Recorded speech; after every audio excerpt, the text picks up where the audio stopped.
Alabama plays LSU Saturday night. There's still a great Yep. big question mark on both teams' foreheads for me. You and I talked earlier this week, and I want to just put it out in the open here. We kind of talked about this last week too, about the whole LSU run game conundrum, about how it hasn't been there consistently, about how in turn Garrett Nussmeier's really been turnover prone, partly because of that, partly because he's just turnover prone. And so you and I were chopping up that some teams just can't run the ball because they don't have the personnel to. Others, they may have the personnel if they lean into it a little bit more and they commit to it a little bit more. You are in the latter camp, are you not, with LSU? I think they could run the ball if they wanted to. I think you have an offensive line that physicality is not really an issue. You'll be down a starting guard this week, so that'll be a little bit different. But I think Emory Jones, Will Campbell, and those guys, if given the chance to get downhill on a regular basis, easily could.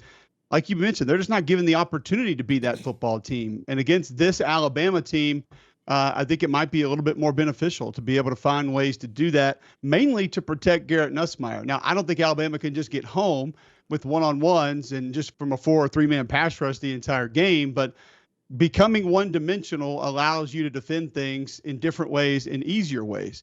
I think it allows you to be a little bit more precise in how you disguise things and when you want to bring your pressures. So I think it would allow them to control the game a little bit more and not have to get away from utilizing their weapons, just make it easier and easier to protect when doing so at different times. 115 yards a game. You want to take a guess at where that ranks in the Southeastern Conference for LSU? It ain't good. It ain't good. It's not above 16. So, yeah, all the other teams are ahead of them. Now, I will say this. You look at attempts, 218 attempts would also be the fewest in the Southeastern Conference. So, again, following up with what we're saying, it's not a must-have for them to win this football game. I really believe, Josh, the only must-have LSU has to win this football game is for Garrett Nussmeier to not throw the ball to crimson jerseys. Yeah. If that happens, they have a great chance to win this game. Yeah. Let me float you something else here. You may have talked about this on radio down there with McElroy. I always loved Saban teams going on the road. Not that they were bad at home, but I always felt like they were just totally dialed in and locked in on the road. Maybe that's anecdotal, but that's the way I remember them. We're really, really, really early, year one in Kalen DeBoer's tenure. So really the only road memories we have of him is the Vanderbilt game, but I kind of paint that as one-off year one type stuff. I remember the Tennessee game. I remember how discombobulated they seemed, and I was up there for that game. And that place can do that to a lot of teams, but, you know, vintage Alabama, they'd go in there and they'd empty those places out and you'd never have a shot.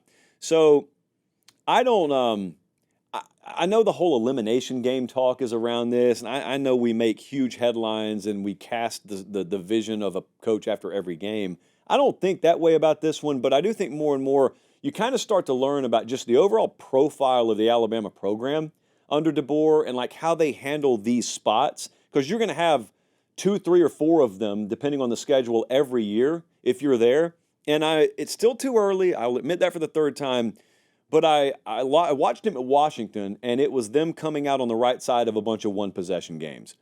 And I wonder, as he gets more into his time at Alabama, do they start to redevelop that profile of going on the road and leaving no doubt? Or is their wheelhouse to go on the road, hopefully they're in it in the fourth quarter, and then they just land one more punch than you, but every one of these big games on the road, 100-plus thousand seat environments, is cross your fingers, coin flip, kind of hope for the best sort of thing? I don't really believe it can be the latter because in order to do that, I think you need to control games. I'll give you a perfect example of that. It was Auburn-Vanderbilt last week. A lot of what I heard from Auburn fans after that game was, oh, we were right there. We had them.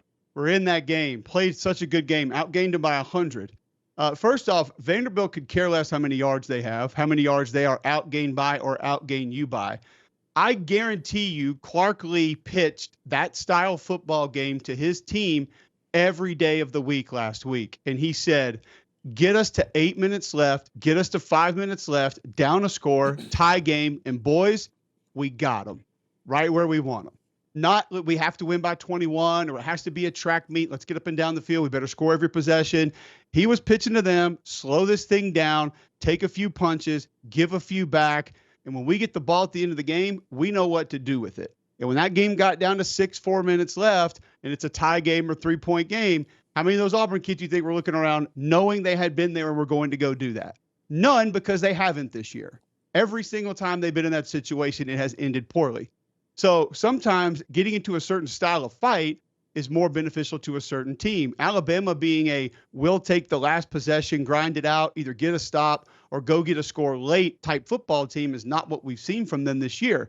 Doesn't mean they can't do it. It's just I don't know if they want to live there.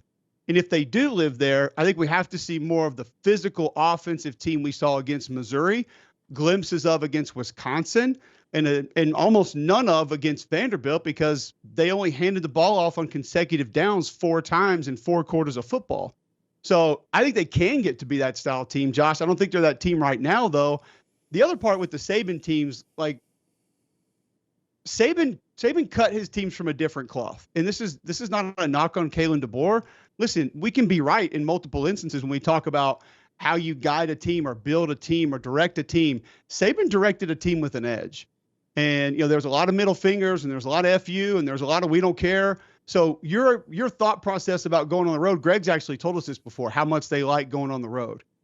There are disadvantages of playing at home sometimes. It's very comfortable. It's very fun. There's a lot of smiles. It feels really cool. You feel important. You feel special. It's a lot easier to get pissed off at your opponent when you go on the road.